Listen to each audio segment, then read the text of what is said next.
बैठ देखिए भाई, आपका लेक्चर ही आज दिया जाएगा सीपीसी में, अगले हफ्ते लिखवाएंगे, क्योंकि लगातार सुबह से लोग लिख रहे हैं, तो लगातार लिखवाना भी सही नहीं है आपका, क्योंकि लगातार 8-10 क्वेश्चन लिखवाया गया खूब।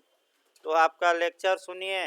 और ये फिर एक बार जो लोग मैंने नए लोग हैं भाई, बता दिया जाए, आपका सोमवार से शेड्यूल थोड़ा चेंज होगा। एक और सब्जेक्ट आपका आईपीसी लास्ट में लगेगा 12 से 1 बजे तक। और आपका जो लोग एपीओ के लिए केवल आ रहे हैं वह 11 से आएँ और 1 बजे तक पढ़ें।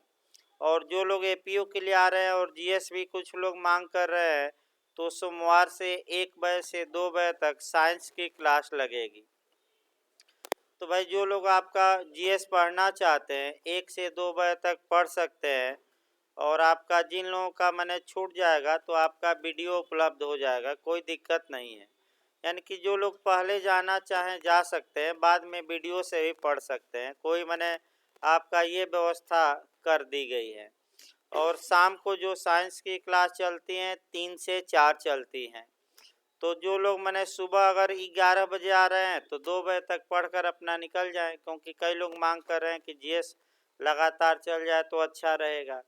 तो भाई आपकी जैसी इच्छा, जो लोग पढ़ना चाहते हैं पढ़ें अपना सब, जिसको जितना पढ़ना है उतना पढ़ सकता है, कोई रोक टोक नहीं है आपका। क्योंकि अब वैकेंसी आपका यूपी एपीओ भी चांस हैं और जे भी चांस हैं, फिर बिहार जे चांस हैं, फिर आपका तमाम वैकेंसी इधर आगे क्या है अब आ ही जाएगी। यही 3-4 माह पढ़ने का समय है, यानी कि जितनी ताकत लगा सकते हैं आपका उतनी ताकत लगाइए। हम भी लगा रहे हैं, देखिए सुबह से 1 बजे तक आप लोगों को पढ़ाएंगे, इसीलिए कि भाई आपका यूपी एपीओ है।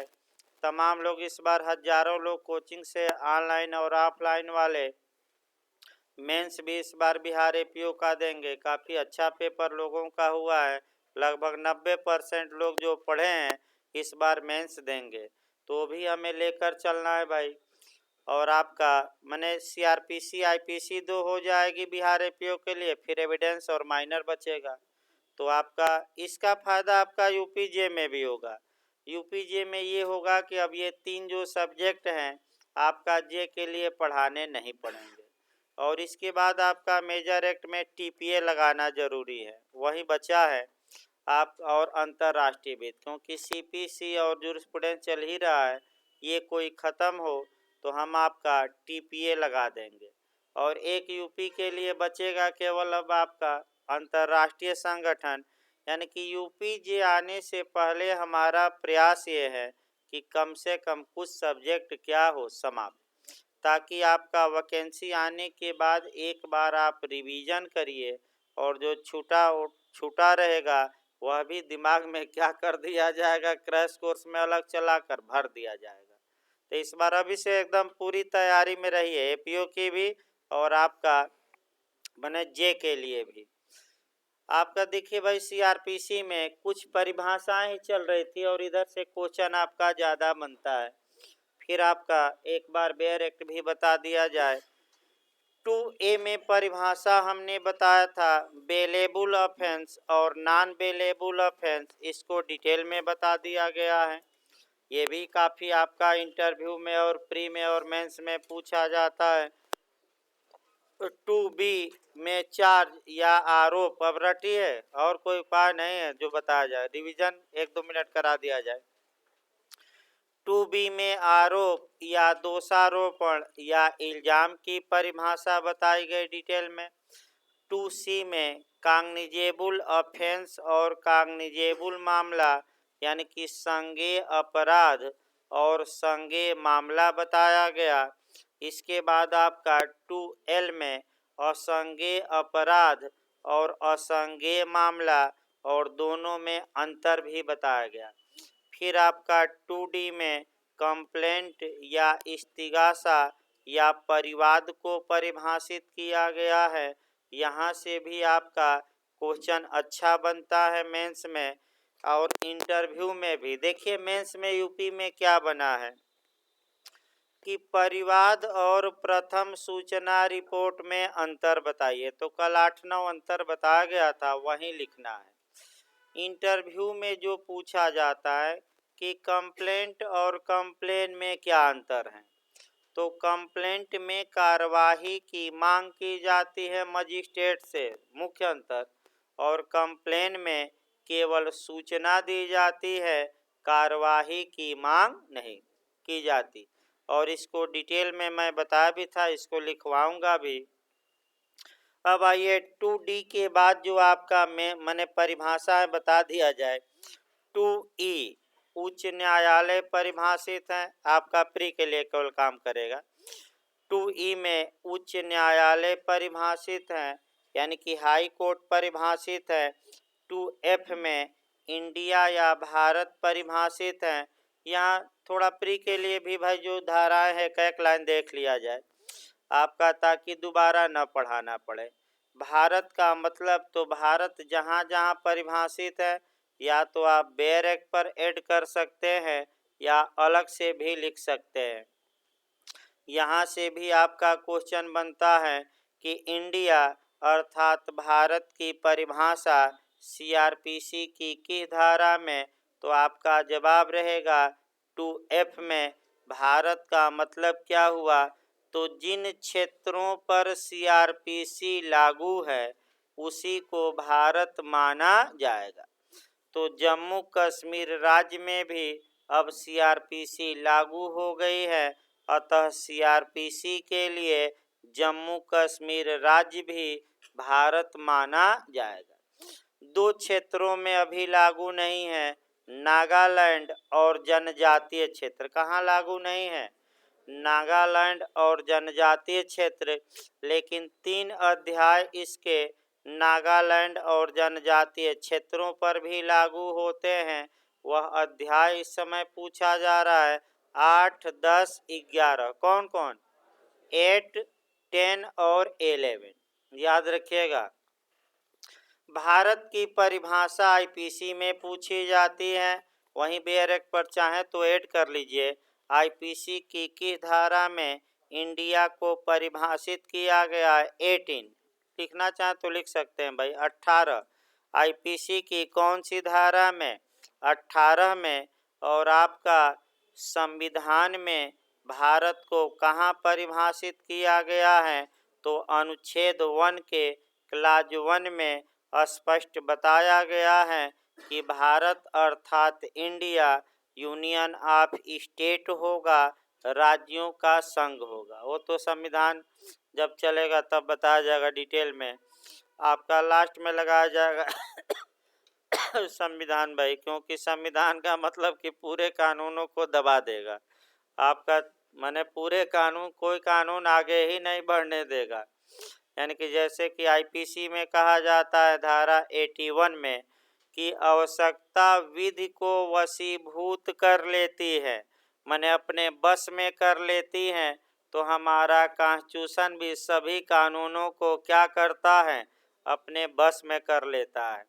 और सही भी बात है कि कोई भी कानून हमारे संविधान का, कॉन्स्टिट्यूशन का वायलेशन नहीं कर सकता, और सभी कानूनों का आपका स्रोत हमारा संविधान है, कोई कानून नहीं कर सकता।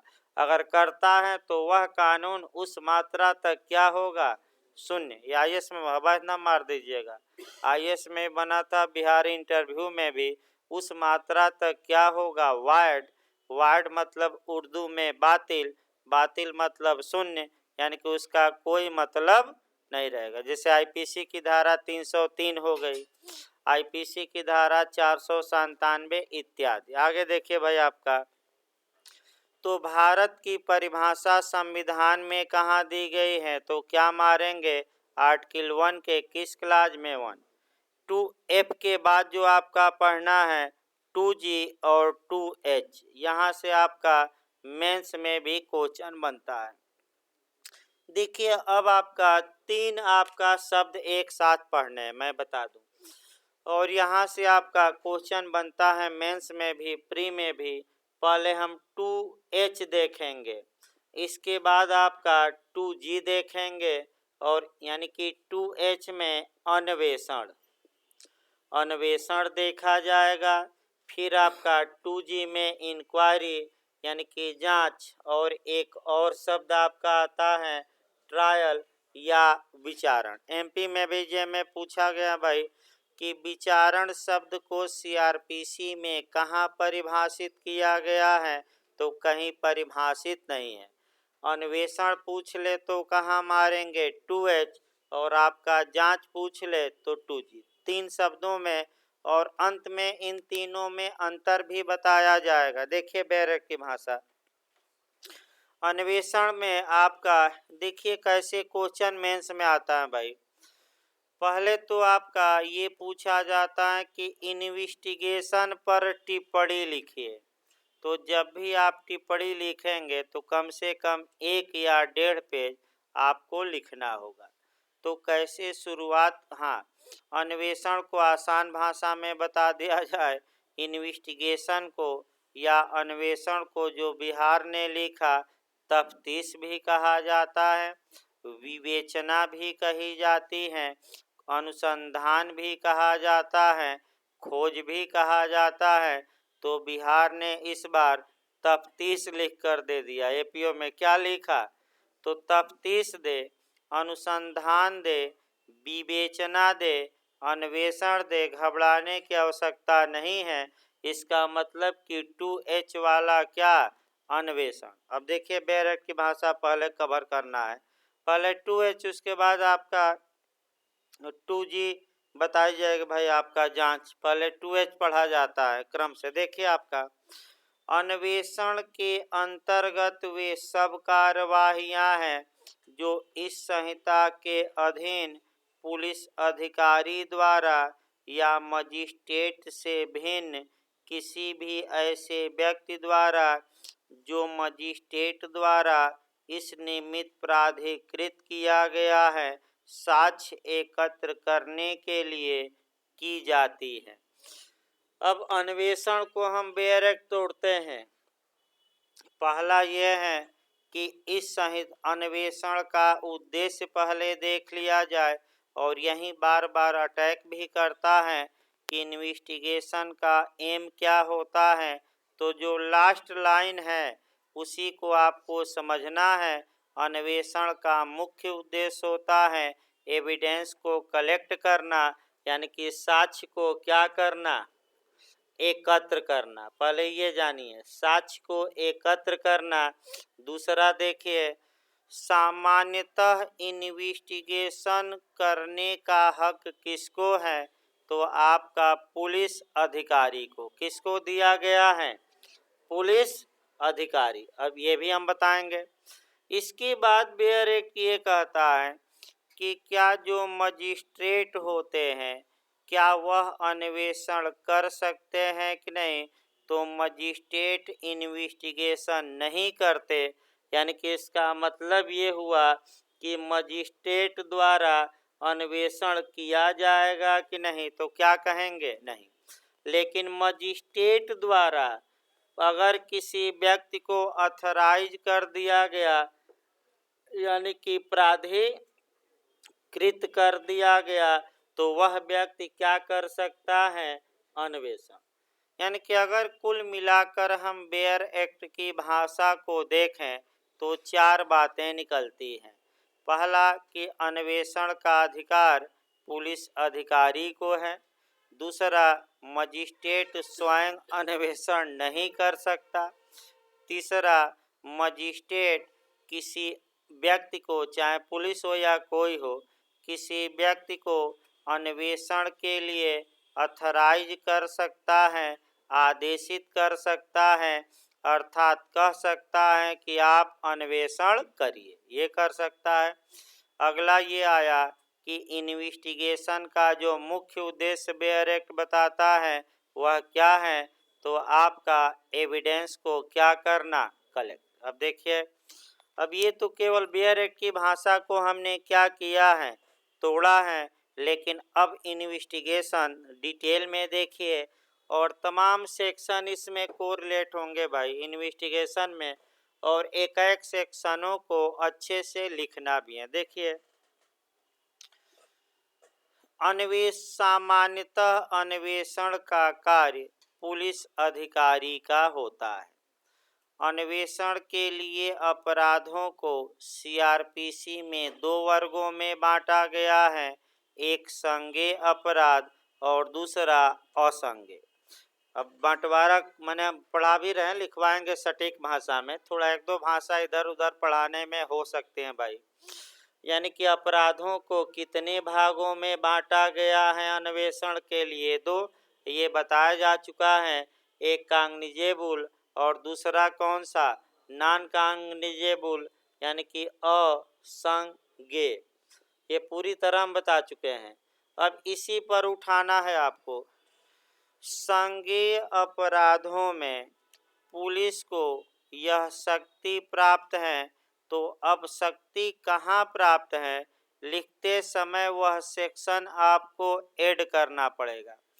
तो संज्ञेय अपराधों में धारा 156 के क्लाज 1 के तहत पुलिस को यह शक्ति प्राप्त है कि वह मजिस्ट्रेट के आदेश के बिना संज्ञेय अपराध का अन्वेषण कर सकता है।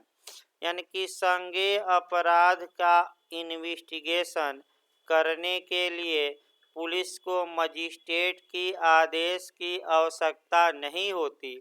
वह सुमोटो से या स्वतः इन्वेस्टिगेशन कर सकती हैं। और ये पावर पुलिस को किस सेक्शन में दिया गया है? 156 के किस क्लाज में? 1 में। संज्ञेय मामलों में चूंकि फिर अब सतर्क रहिए दूसरी बात पर। दूसरी बात ये बेरेट कर रहा है कि मजिस्ट्रेट स्वतः इन्वेस्टिगेशन नहीं कर सकता, लेकिन मजिस्ट्रेट किसी अन्य व्यक्ति को आदेशित जरूर कर सकता है कि वह इन्वेस्टिगेशन करे। तो तुरंत आदेश वाला यहाँ धारा जोड़ना है। संज्ञेय मामलों में मजिस्ट्रेट को धारा 156 के किस क्लाज में?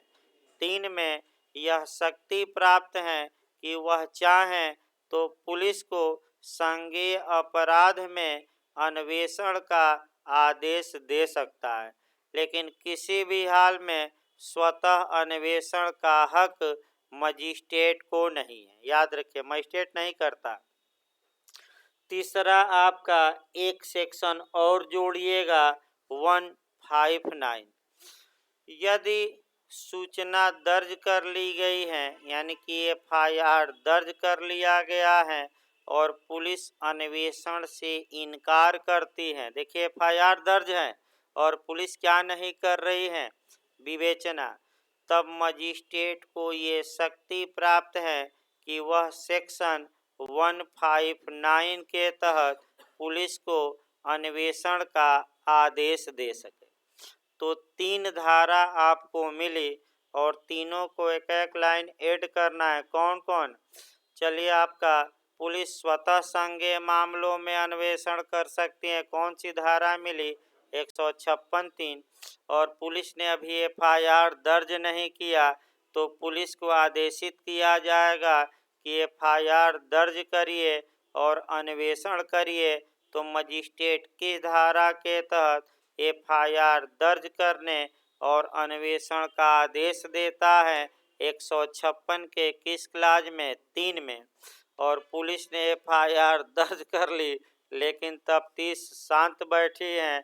तफ्तीश कह रही हैं कि नहीं करूंगी, तब भी मजिस्ट्रेट को पावर है, लेकिन 156(3) नहीं। अब ये कहाँ मिलेगा पावर? 159। ये 3 धाराएं। यानी कि संज्ञेय अपराध में आपका इन्वेस्टिगेशन पुलिस स्वतः भी कर सकती है, यानी कि मजिस्ट्रेट के आदेश के बिना भी कर सकती है और मजिस्ट्रेट के आदेश से भी। ये जरूर याद रखिएगा दोनों। अब आइए, जो दूसरा अपराध है कौन है? असंज्ञेय। असंज्ञेय का शाब्दिक अर्थ बताया गया गंभीर की साधारण। साधारण ऐसी कंडीशन में पुलिस को शक्ति नहीं है कि वह मजिस्ट्रेट के आदेश के बिना अन्वेषण कर सके। अर्थात असंज्ञेय अपराध में सदैव जो अन्वेषण होगा वह मजिस्ट्रेट के आदेश से ही होगा और पुलिस स्वतः अन्वेषण नहीं कर सकती। तो मजिस्ट्रेट के आदेश से होगा। तो मजिस्ट्रेट किस धारा के तहत नॉन कॉग्निजेबल ऑफेंस में पुलिस को अन्वेषण का आदेश देता है, तो वह सतर्क रहना है। कौन सी धारा है आपका 155 का कौन सा क्लास 2, ये किस में लागू होगा, संज्ञेय कि असंज्ञेय? असंज्ञेय। और संज्ञेय के लिए हमने कितना बताया, 3, ये लिखना पड़ेगा। अन्वेषण का मुख्य उद्देश्य आपका साक्ष्य एकत्रित करना होता है। अन्वेषण में निम्न कार्यवाही अन्वेषण में पुलिस द्वारा आपका शपथ या ओथ नहीं दिलवाई जाएगी किसी को, यानी कि पुलिस शपथ पर कोई बयान नहीं लेगी। यानी कि आपका शपथ पत्र नहीं लगाना है कहीं भी पुलिस के समक्ष, बयान में रटे रहिए। यानी कि शपथ पत्र बयान दर्ज करेगी कि नहीं? नहीं, बिना शपथ के। अब अन्वेषण में क्या क्या होता है इसकी लिस्ट आपको लिखनी पड़ेगी, कम से कम 6-7 लिस्ट बनाए रखिए। अन्वेषण के तहत निम्नलिखित कार्य संपादित किए जाते हैं, वही लिस्ट लिखना है। पहला, घटना स्थल का निरीक्षण करना, यानी कि जिस स्थान पर घटना घटित हुई थी पुलिस जाकर उसका क्या करे, निरीक्षण करे। निरीक्षण करना पहला कार्य, यह अन्वेषण में ही आएगा। दूसरा कार्य आपका है पुलिस का कि घटना स्थल का नक्शा नज़ीर बनाना, यानी कि नक्शा बनाना, यानी कि घटना स्थल का मैप बनाते हैं। देखे होंगे डायरी में क्या करते हैं, तुरंत जाकर और एक छोटी छोटी बातें, यानी कि बाल का खाल निकाल लेना, मैप बनाया जाता है। यहाँ आपका यूपीएपीओ में पूछा जाता है कि अगर थाने के भार साधक अधिकारी को मैप बनाने में समस्या आई तो वह किसकी सहायता ले सकते हैं पुलिस एक्ट के तहत? तो लेखपाल की। रटे रहे, किसकी? यानी कि लेखपाल को बुलाएंगे और कहेंगे कि हमें नक्शा बनाने में क्या हो रही है दिक्कत, अतः आप नक्शा बनाने में क्या करवाइए, सहयोग। तो लेखपाल जी आएंगे और नक्शा बनवाएंगे। ये यूपी में पूछा जाता है, याद रखिए। किससे नक्शा बनवाया जाएगा? लेखपाल। अगला देखिए, 2 आपका अन्वेषण। तीसरा ये है कि संदिग्ध अभियुक्तों की गिरफ्तारी करना, ये भी अन्वेषण का ही भाग है। घटना में प्रयुक्त वस्तुओं और आयुधों और हथियारों की बरामदगी करना, ये भी अन्वेषण का ही भाग है। किसी स्थान की तलाशी लेना, ये भी क्या है? अन्वेषण का ही भाग है। तथ्य और परिस्थितियों से परिचित व्यक्तियों का बयान लेना, यानी कि जो गवाह हैं उस मामले में उन गवाहों का पुलिस क्या दर्ज करती है, स्टेटमेंट लेना, बयान दर्ज करना, ये भी पुलिस का कार्य है। फिर आपका मजिस्ट्रेट से आपका अभियुक्त को रिमांड पर मांगना, ये भी आपका अन्वेषण का भाग है। अभियुक्त से पूछताछ करना, गवाहों से पूछताछ करना, इत्यादि बना देंगे भाई। 6-7 आपका पर्याप्त है। जब इन्वेस्टिगेशन समाप्त हो जाता है तो पुलिस द्वारा धारा 173 के क्लाज 2 के तहत आपका, बात न करिए भाई, कहाँ से आवाज आ रही है। धारा 173 के क्लास 2 के तहत मजिस्ट्रेट को पुलिस रिपोर्ट भेजी जाती है और तत्पश्चात आपका लगभग अन्वेषण की कार्यवाही क्या हो गई, समाप्त। एफआईआर दर्ज करने से, एफआईआर भी दर्ज करना, यानी कि एफआईआर और एनसीआर दर्ज करने से लेकर और मजिस्ट्रेट के समक्ष क्या करना, पुलिस रिपोर्ट भेजना, इस बीच में जितनी भी कार्यवाहियां हो रही हैं ये सब किसका भाग है? इन्वेस्टिगेशन का।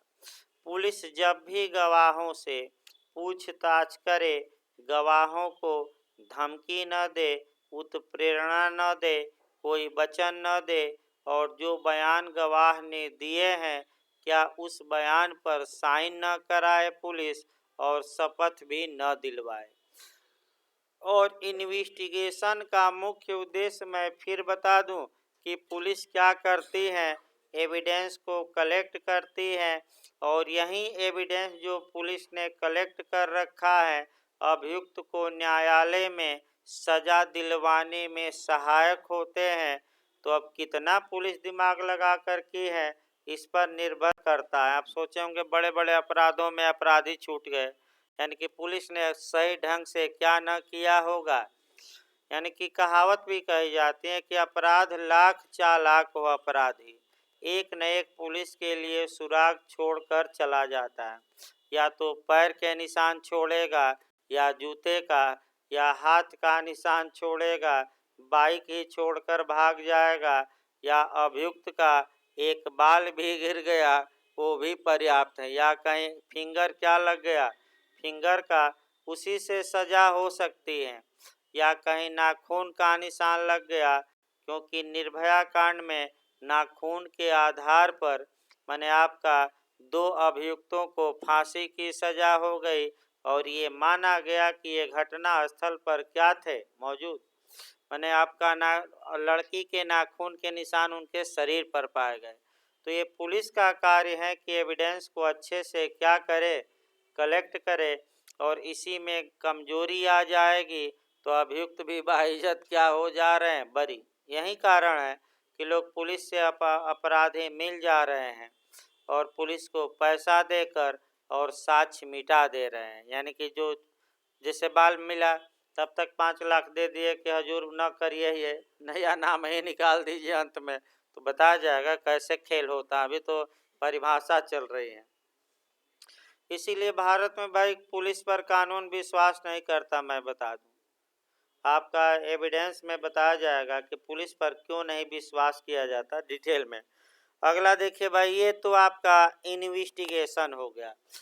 दूसरा जो परिभाषा आपको पढ़नी है वह पढ़ना है आपका इंक्वायरी या आपका जांच। जांच की परिभाषा 2G में दी गई है। पहले बेयर एक्ट तोड़ा जाता है तब और पढ़ा जाता है। देखिए, जांच से अभिप्रेत है विचारण से भिन्न ऐसी प्रत्येक जांच जो इस संहिता के अधीन मजिस्ट्रेट या न्यायालय द्वारा की जाए। यानी कि पहले जांच का शाब्दिक अर्थ निकाला जाए। इसका जांच को कहाँ परिभाषित किया गया है, 2G में। पहला क्वेश्चन ये आया कि जो जांच या इंक्वायरी होती है वह विचारण से क्या होती है, भिन्न। वह विचारण से भिन्न होती है। आपका जांच जो है वह इस संहिता के तहत की जाती है, यानी कि इस कानून के तहत की। और भी जांच अधिनियम बने हैं उससे मतलब नहीं है। और जांच इस अधिनियम के तहत की जाती है और जांच करने का अधिकार पुलिस को न देकर किसको दिया गया है, या तो मजिस्ट्रेट कर सकता है या कौन कर सकता है, न्यायालय।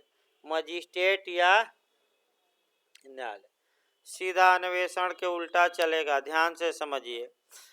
यानी कि पहला शब्द ये आया कि जांच विचारण से भिन्न होती है और ये मजिस्ट्रेट या न्यायालय द्वारा किया जाता है।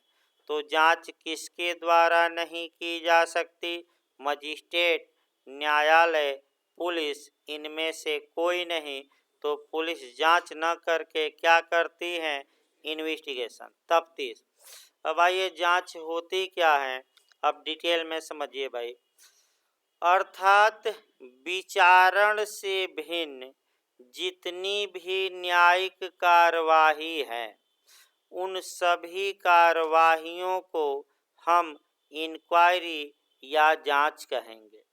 अब समस्या ये आई कि ट्रायल क्या है और ट्रायल कहाँ से शुरू होता है, क्योंकि जब तक कि आप विचारण कहाँ से शुरू होगा नहीं जानेंगे तब तक जांच भी नहीं आएगी। इसका मतलब कि जिस स्टेज से क्या शुरू होता है, विचारण उस स्टेज के पहले मजिस्ट्रेट या न्यायालय ने जो भी प्रशासनिक कार्यवाही नहीं न्यायिक कार्यवाही की है उसी को एक लाइन में हम क्या कहेंगे? जांच। तो विचारण कहाँ से शुरू होता है? तो सबसे पहले आपका विचारण पढ़ाना पड़ेगा और विचारण के अलावा जो कार्यवाही बचेगी उसी को हम क्या कहेंगे? जांच। यानी कि जांच पढ़ने से पहले अब एक शब्द का अर्थ जानना जरूरी है। कौन सा? ट्रायल। जांच जानने के पहले, क्योंकि क्या बताया गया है भाई बेयरक कि जो जांच होगी, इंक्वायरी होगी, वह ट्रायल से क्या होगी? भिन्न। यानी कि आखिर ट्रायल क्या है, विचारण क्या है, और जब आप विचारण जान लेंगे तो उसके बाद जितनी न्यायिक कार्यवाही बचती है वह सभी न्यायिक कार्यवाही को आप क्या कहेंगे? जांच। तो पहले विचारण समझिए, उसके बाद हम किस पर बैक होते हैं? जांच। ट्रायल या विचारण शब्द को सीआरपीसी में परिभाषित नहीं किया गया है, याद रखिए। यानी कि विचारण क्या होता है, एमपी में बन चुका है भाई क्वेश्चन 2-3 बार, सतर्क रहना जो लोग एमपी डाले हैं। विचारण शब्द को कहीं भी सीआरपीसी में परिभाषित नहीं किया गया है। विचारण एक ऐसी न्यायिक कार्यवाही होती है जिसमें न्यायालय अभियुक्त की दोषिता या निर्दोषता का अवधारण करता है, अर्थात न्यायालय या मजिस्ट्रेट ये देखते हैं कि क्या अभियुक्त दोषी है या निर्दोष है। अर्थात जब मजिस्ट्रेट या न्यायालय इस दृष्टि से अभियुक्त के विरुद्ध साक्ष्य लेना प्रारंभ कर देते हैं कि क्या अभियुक्त ने अभिकथित अपराध किया है कि नहीं किया है, वही कार्यवाही ट्रायल या विचारण कहलाती है। यानी कि कुल मिलाकर एक लाइन अगर देखा जाए तो जब किसी अभियुक्त की दोषिता या निर्दोषिता के बारे में न्यायालय क्या लेना प्रारंभ कर दे? एविडेंस। तो उस कार्यवाही को ही हम क्या कहते हैं? विचारण। याद रखिए। तो आखिर कब से विचारण प्रारंभ माना जाता है? तो सतर्क यही रहना है कि जब आरोप या इल्जाम न्यायालय द्वारा किस पर लगा दिया जाता है? अभियुक्त पर। तो आरोप के निर्माण से ही आपका कह सकते हैं कि ट्रायल प्रारंभ माना जाता है। अर्थात ये इंटरव्यू का भी क्वेश्चन है कि इंक्वायरी और ट्रायल को पृथक कैसे किया जाता है, कहाँ से किया जाता है। तो बस एक लाइन अच्छे से जानिए। चार्ज फ्रेम या आरोप के निर्माण के पूर्व जितनी न्यायिक कार्यवाही मजिस्ट्रेट या न्यायालय करेंगे उसको हम जांच या इंक्वायरी कहेंगे, और आरोप के निर्माण से जो कार्यवाही आगे बढ़ेगी अब वह इंक्वायरी नहीं बल्कि क्या होगी? ट्रायल। फिर एक बार समझिए। यानी कि आरोप ही वह बिंदु है जहां से हम जांच और विचारण को क्या करते हैं? पृथक। आरोप के पहले की जितनी न्यायिक कार्यवाही वह इंक्वायरी, और आरोप से जो न्यायिक कार्यवाही चलती है हम क्या कहते हैं? उसे ट्रायल। तो आखिर आपका जो जांच होगी वह किसके द्वारा की जाती है? जांच का उद्देश्य क्या होता है? और आपका तो एक लाइन फिर मैं बता दूं, आगे आरोप बताया जाएगा डिटेल में। आरोप के निर्माण के पूर्व जितनी भी न्यायिक कार्यवाहियां हैं वे सभी कार्यवाहियां एक लाइन में क्या कहलाएंगी? जांच। लेकिन कौन कर रहा है? मजिस्ट्रेट या न्यायालय। प्रशासनिक नहीं, कौन सी? न्यायिक। तो आखिर आपका जांच का उद्देश्य क्या होता है? तो जांच का मुख्य उद्देश्य होता है किसी तथ्य की वास्तविकता का पता करना या घटना की वास्तविकता का पता करना। जैसे उदाहरण के रूप में सुप्रीम कोर्ट भी जांच आयोग बैठा रखा है। जैसे कि हैदराबाद में 4 आपका जो दुराचार के आरोपी थे, पुलिस ने रिमांड पर लिया और आपका सुबह सुबह ठोक दिया और कहा कि हथियार छीनकर क्या कर रहे थे, भाग रहे थे। तो भाई आपका गया मामला सुप्रीम कोर्ट ने जांच आयोग बनाया और किसी मामले को डंप करना है, निष्क्रिय करना है तो क्या बना दीजिए, जांच आयोग। आपका उत्तर प्रदेश में भी आपका विकास दुबे मारा गया, तमाम मारे गए, उसमें भाई आपका दोनों तरफ से पुलिस भी मारी गई थी, अभियुक्त भी। अब उससे मतलब नहीं है, लेकिन लोग सुप्रीम कोर्ट तक पहुँचे। सुप्रीम कोर्ट ने जांच आयोग बैठा दी और इसलिए कि तथ्य की वास्तविकता का क्या किया जाए, पता लगाया जाए कि वास्तव में यह हथियार छीनकर भाग रहा था कि फर्जी मुठभेड़ में मार दिया गया। तो आपका फिल्में भी कई बनी हैं और आपका जाली LLB 2 बनी है। देखिए कैसे फर्जी इनकाउंटर होता है। अब यह है कि उतना पुलिस के खिलाफ लड़ना और साक्ष्य एकत्र करना थोड़ा कठिन होता है, लेकिन जो लोग इसी में लगे हैं कि हम दंड दिलवाएंगे, वो दिलवा कर ही दम लेते हैं। वो अलग बात है कि भाई आपका पीड़ित पक्षकार ये सोचता है कि अपराधी हमारा बेटा था, हम शांत बैठ जाएंगे, लेकिन जो लड़ा, ज़्यादा लोग दंड दिलवा भी देते हैं, इसमें कोई शक नहीं है। जैसे कि जाली LLB किस में 2 जाकर देखिए, आपका उसमें अंत में राज खुल जाता है कि इनकाउंटर क्या था, फेक था। आगे देखिए भाई आपका, यानी कि आपका फिर बैक होइए, जांच का मुख्य उद्देश्य क्या होता है? तो तथ्य की वास्तविकता का क्या करना, पता। अब जांच आयोग बना था बिकरू कांड में, तो आपका चौहान जी हैं जज साहब, पहुँच गए हाई कोर्ट। हाई कोर्ट के जजों का क्या संपर्क विकास दुबे से था, उसकी जांच करेंगे। तो पूरा बार विरोध किया कि आप आए हैं हाई कोर्ट के जजों की जांच करने, तो घुसने नहीं दिया हाई कोर्ट में। और पूरा अधिवक्ताओं ने उनका क्या किया, विरोध। यहाँ क्यों आ गए, जाकर वहाँ जांच करिए। तो आपका जांच क्या, जांच में शपथ दिलवाई जा सकती है, याद रखिए। यानी कि जब जांच हो रही है तो शपथ दिलवाई जा सकती है और शपथ पर बयान दर्ज किया जा सकता है। जांच सदैव विचारण के पूर्व होती है, ट्रायल के बाद नहीं। यानी कि विचार आरोप निर्माण के क्या होती हैं, पूर्व होती हैं। जांच सदैव आरोप के क्या होती हैं, विचारण के पूर्व, बाद में नहीं।